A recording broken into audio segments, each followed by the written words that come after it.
Shalom, Israel. I want to talk about this topic.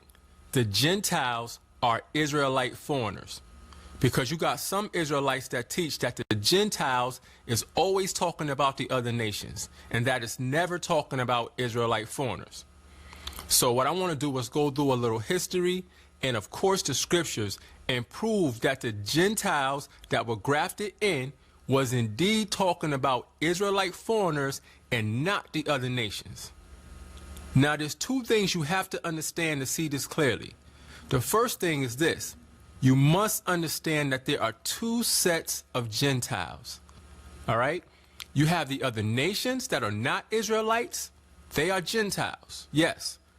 But the Gentiles that were grafted into the covenants, the Gentiles that were prophesied to come to the truth, the Gentiles that Paul taught, those were Israelites that were scattered in other lands. And we're going to prove that. The second thing you need to know is the history behind the Israelites being scattered into these different lands. Here's a short, quick version of what happened. Now be patient, because all this is necessary to understand who the Gentiles are. All right, here we go. When King David was ruling, he ruled over the entire nation of Israel, all 12 tribes.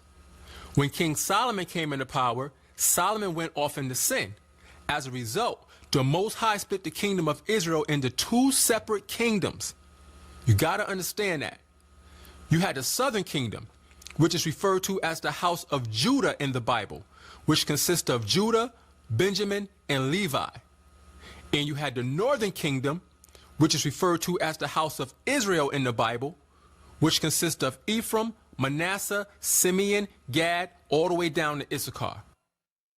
Now, after the split, these two kingdoms were considered by the Most High and the people who live in them to be two totally separate kingdoms and two totally separate nations.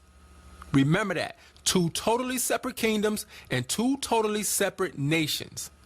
And you can read the history of the kingdom being split in 1 Kings. Go straight to chapter 11, you can get the point. Now, after the split, the Israelites went into several captivities. You had the Assyrian captivity, the Babylonian captivity, the Persian Mede captivity, and the Greek captivity. As a result of all these different captivities, you had Israelites scattered all over the place. You had Israelites living in Rome, Corinth, Galatia, Ephesus, Philippi, Thessalonica, which, by the way, these are all the places that Paul sent letters to, and he just happened to send letters to these places where Israelites were scattered, but he was sending them to the other nations. Come on, y'all. Think about that. But anyway, you had Israelites even down in Egypt. Basically, Israelites was everywhere outside of Jerusalem. So here's the point. In the land of Jerusalem, during the time of Christ, you mainly only had the house of Judah, which consists of Judah, Benjamin, and Levi. Now, there were small remnants of some of the other tribes, but mainly and predominantly, you had Judah, Benjamin, and Levi. This history is crucial for you to know as an Israelite, because if you don't know this, you read the New Testament thinking that all 12 tribes are at full capacity in the land with Christ, and that's not how it was. And you got to know that to understand who the Gentiles really are. Now, very quickly, before we go to the scriptures, I just want to deal with this word Gentile. What does the word Gentile actually mean? Now, most people use the Strong's Concordance for their biblical definitions, so let's go there. Gentile is number 1471 in the Strong's Concordance. It's the Hebrew word goy, and the definition they give you is a foreign nation, hence a Gentile. So basically, a foreigner. Now, there's a great website called etymonline.com that gives you the etymology or the origin of words. I have it up on the screen. Let's go there and see what the origin of the word Gentile is. Here it is. The word Gentile comes from the Latin word gentilis, and the first definition is foreign. So that should be clear. The word Gentile simply means foreigner. In other words, a stranger. Now, why can I say it means stranger? Let's deal with the etymology of words. The word strange comes from the Latin word extraneous, which means foreigner. So Gentile, foreigner, and stranger is all the same word with the same meaning. Now, after getting that understanding, you cannot honestly say that the word Gentile in the Bible is always referring to the other nations. If you still say that after what we just went through, you're just not being honest. A foreigner or a stranger, which is what Gentile means, could be anybody. Gentile, foreigner, stranger, all the same word, which leads us to the first scripture. All right? 1 Peter 1:1. And it reads, Peter, an apostle of Jesus Christ, Yahushua, to the strangers scattered throughout Pontus, Galatia, Cappadocia, Asia, and Bithynia. Now, based on the understanding of words that we got earlier, we know that the word stranger is the same as the word foreigner or Gentile. Why? Because the word stranger comes from the Latin word extraneous, which means foreigner. And foreigner is the definition of the word Gentile when you go to the origin of the word. So 1 Peter 1:1 could have read, Peter, an apostle of Yahushua, to the Gentiles scattered throughout Pontus, Galatia, Cappadocia, Asia, and Bithynia. Now, if you say the word Gentile could not have been there, then you missed the whole introduction, because we already proved that the word Gentile is the same as the word foreigner or stranger. So who were these strangers that were scattered that Peter was writing to? Well, James tells us exactly who they were because he wrote a letter to them and he identified who they are. Let's get it. James 1:1. James, a servant of the Most High and of the Lord Yahushua, to the 12 tribes which are scattered abroad, greeting. Now, these are the same people that Peter wrote to, but Peter called them strangers, which is a foreigner or a Gentile, but James called them the 12 tribes. Now, I know we can't stop there. That's too easy, but I just wanted to make that point. I mean, that's simple within itself. All right, now I want to go to 1 Peter chapter 2, verse 5. Now, remember, this letter is being addressed to the strangers that are scattered abroad. Verse 5 says, Ye also, as lively stones, are built up with a spiritual house and holy priesthood to offer up spiritual sacrifices, acceptable to the Most High by Yahushua. Now I have a question. Verse 5 says, Ye also, as lively stones, are built up a spiritual house and holy priesthood. Here's my question. Can the other nations be priests? Is not the priesthood set aside for Israelites? These scattered strangers are Israelites. And if you know that, that's good. But if you think that these scattered strangers are different people from the Gentiles that Paul went to teach, you're mistaken.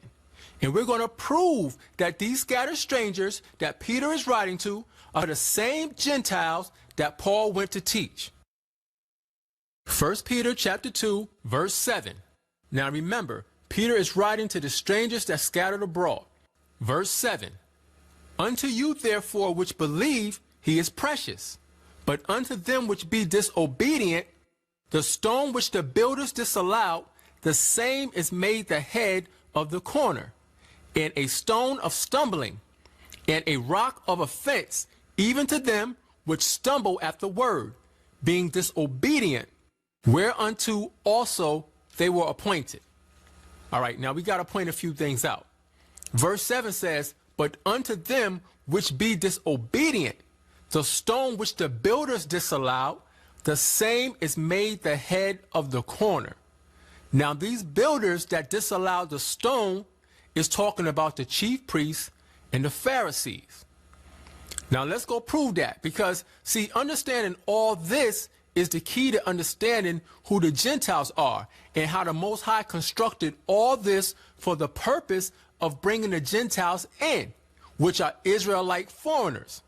Let's prove that. Matthew 21, 42 through 45. Verse 42. Yahushua saith unto them, Did ye never read in the scriptures, the stone which the builders rejected, the same is become the head of the corner. This is the Lord's doing, and it is marvelous in our eyes. Therefore say I unto you, the kingdom of the Most High shall be taken from you, and given to a nation bringing forth the fruits thereof. And whosoever shall fall on this stone shall be broken, but on whomsoever it shall fall, it will grind him to powder. And when the chief priests and Pharisees had heard his parables, they perceived that he spake of them. So we see that the builders that rejected the stone was the chief priests and the Pharisees, basically the Jews or the house of Judah, Judah, Benjamin, Levi. So when Christ said that the kingdom of the Most High is going to be taken from you and given to another nation, he was talking to the house of Judah. They were the ones that disallowed the stone. They were the ones that rejected him. So this is Christ prophesying against the Jews or the house of Judah, letting them know that they were going to fall and that the Gentiles were going to come in. But what Gentiles? The other nations or the scattered Israelites? Let's go back to 1 Peter chapter 2, verse 8 and bring out a little more. Verse 8. And a stone of stumbling and a rock of offense, even to them which stumble at the word, being disobedient, whereunto also they were appointed. So Peter is telling these scattered strangers that the chief priests and the Pharisees, the Jews, he's telling them that the house of Judah stumbled at the word. But he also says, whereunto also they were appointed. What is he saying? In other words, it was set up by the Most High for them to go off. Why? Let's go to the scripture and see. Why was it set up for the house of Judah to go off? Romans 11, verse 25. For I would not, brethren, that ye should be ignorant of this mystery, lest ye should be wise in your own conceits, that blindness in part is happened to Israel until the fullness of the Gentiles be come in. So the house of Judah had to go off to make room for the scattered Israelite foreigners, the Gentiles. These Gentiles here in verse 25 that were grafted in are the same people that Peter was writing to, and the same people that Christ referred to in Matthew 21, verse 43. These were the Israelites that were scattered. This is not talking about the other nations. All right, let's go back to 1 Peter chapter 2 and pick it up at verse 10. He says, which in time past were not a people, but are now the people of the Most High, which had not obtained mercy, but now have obtained mercy. So Peter tells these strangers that in the past they were not a people, but now they are the people of the Most High. Now let's go to the precept to this verse and see if this is talking about the other nations or Israelites. Hosea chapter 1, verse 10. Yet the number of the children of Israel shall be as the sand of the sea, which cannot be measured nor numbered. And it shall come to pass that in the place where it was said unto them, ye are not my people, there it shall be said unto them, ye are the sons of the living God. Now we know without a shadow of a doubt that this is talking about the children of Israel, Israelites. Now, were these Israelites ever called Gentiles? Because remember, you got some of Israel teaching that the Israelites were never called Gentiles. Let's see if these Israelites that were not a people that became a people were called Gentiles or not.